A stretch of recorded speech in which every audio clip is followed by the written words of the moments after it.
quarterfinals. First action will be today. Inter Milan taking on Torino and Atalanta and Juve. Also tomorrow, and then we also have next week Napoli and Como and Bologna and Lazio, all of the quarterfinal matches for Coppa Italia. But let's focus in on the match today. Inter taking on Torino. This match will be played at Monza because San Siro is getting prepped for the Olympic opening ceremonies on Friday, so they're going to be playing this game in Monza with just an 18,000 seat stadium. So it's not a lot of fans will be there compared to what it would have been at the San Siro. Let's focus in on Inter.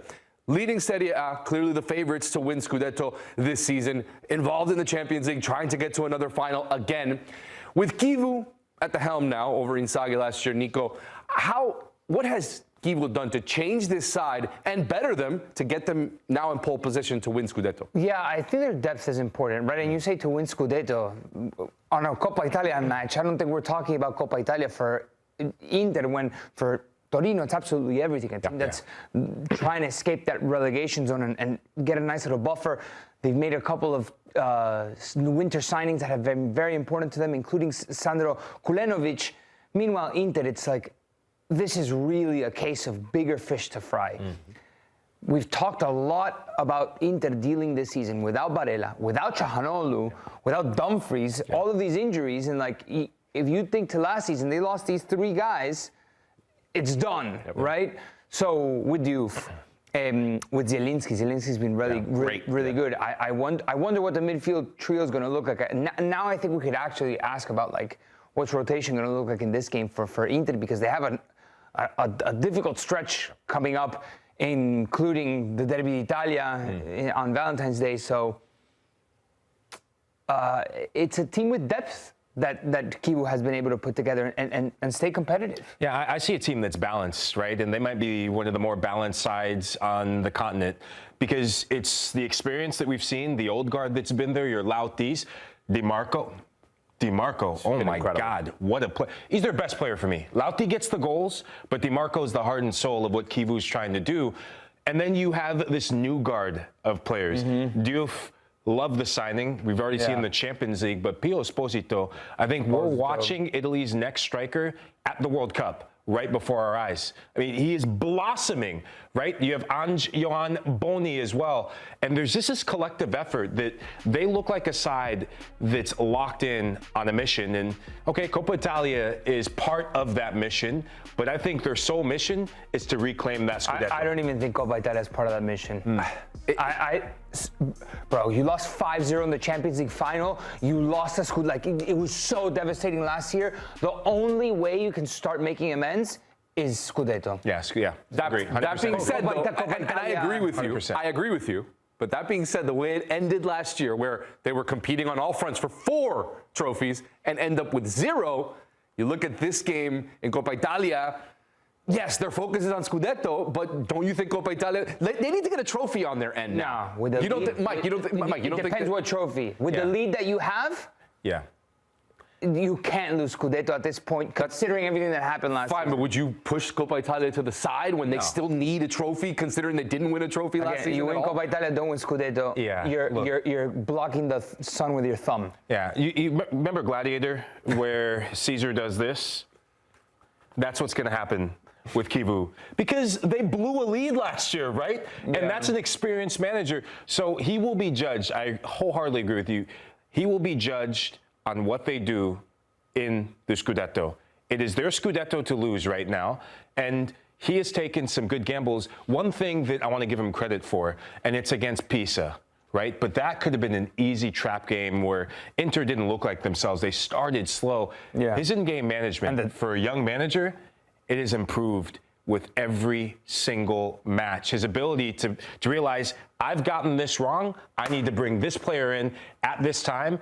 That's something that needs to be talked about a bit more. Perhaps we look at it with a foreign lens, us that we're not in Italy. If Inter loses to Torino,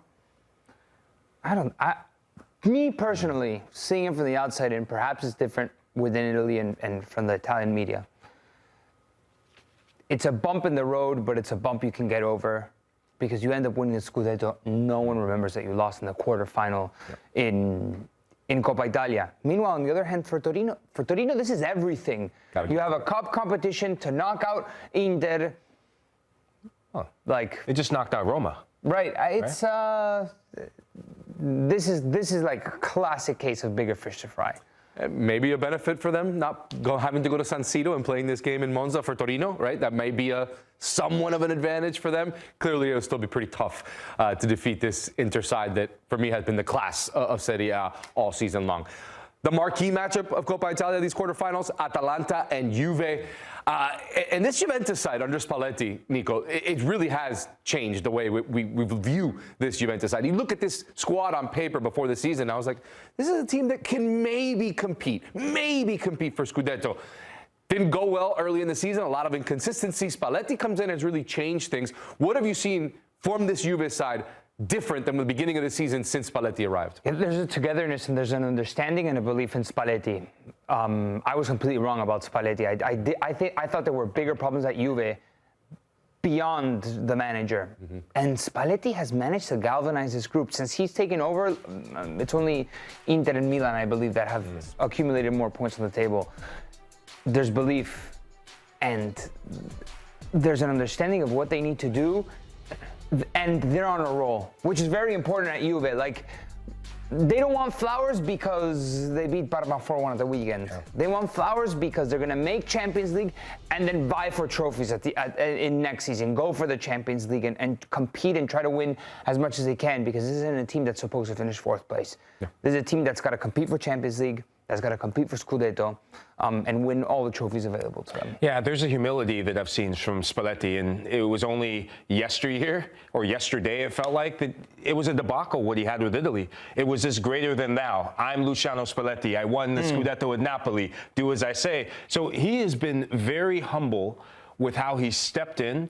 And we've seen the man management side, and you talk about the belief, the buy-in that he's getting, and really allowing his players to express themselves. Yeah. Under Max Allegri, it was so robotic. Yeah. It was just like, let's grind out results. Okay, they ground out results to get a Coppa Italia, but when we look at the forward lines, I mean, man, you're now seeing a front line. You're now seeing a Jonathan David looking like the player that he was at Lille.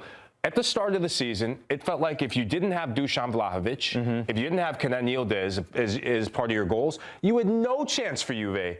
Now you're getting Weston McKennie involved, Jonathan David involved, Brenner's even scoring you goals, right? So it's a fun Juve to watch. I think it's a Juve. Even Openda, when he comes in, he just looks like he's got an extra pep in his step, right? Yeah. Got the goal off of coming in as a substitute against Parma. And Dusan Vlahovic is coming back now. Like, it's all like it's you know what it's building towards, I feel like?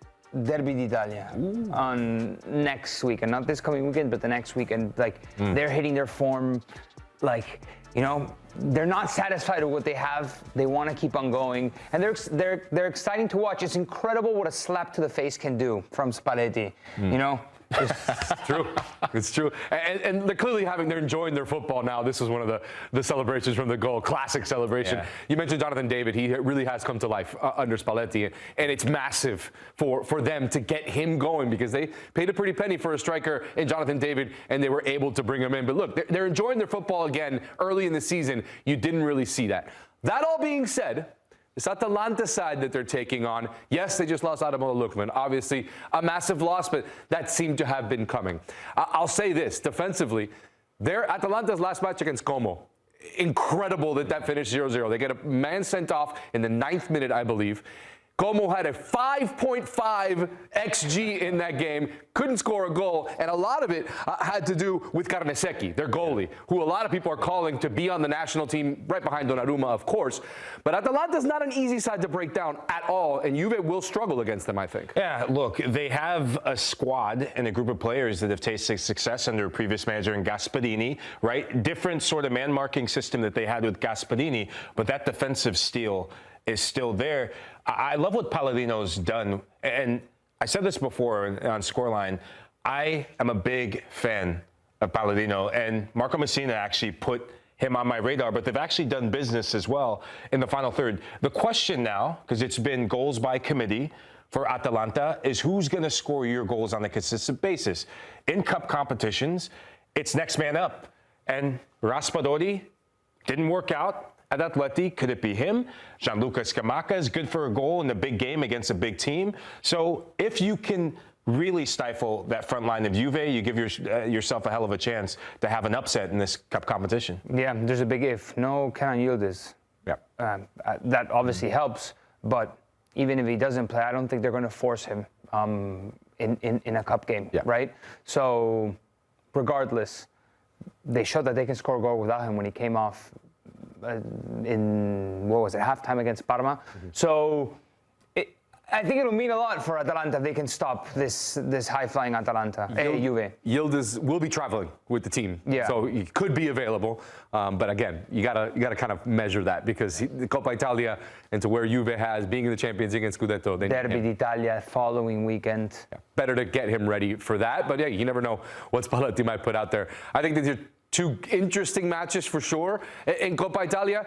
Does Atalanta, Nico, do they have a chance? Because even if Yildiz doesn't come out, do they have enough in attack now without Lookman to get through this tie? Oh, Lookman, how much was he playing anyway? Like, it wasn't the Lookman of a season ago for Atalanta. Look, listen, Lookman can change a game on a dime. Like, he's that good. But I do think Atalanta has a chance. This is a team that's very strong collectively. Yeah, keep an eye on this name. And he's been scoring goals quietly for Atalanta. Nikola Kristovic, the big man for the big occasion.